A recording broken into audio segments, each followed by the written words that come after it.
من أنثى قل إنما أنا بشر مثلكم يوحى إلي أنما إلهكم إله واحد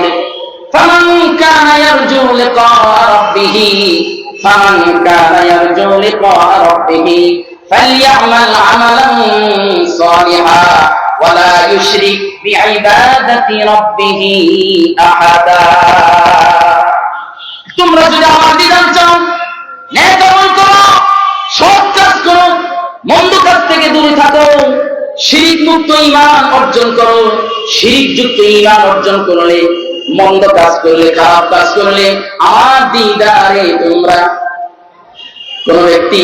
ভাগ্যবান অর্জন করতে পারবা না ভাগ্য হতে পারবা আমার দিদারে যদি ভাগ্যবান হতে চাও তাহলে নেক আমল করো শিরক মুক্ত ঈমান নিয়ে আমার দরবারে উপস্থিত হও না হলে কিন্তু খবর আছে ঠিক কিনা বলেন না হলে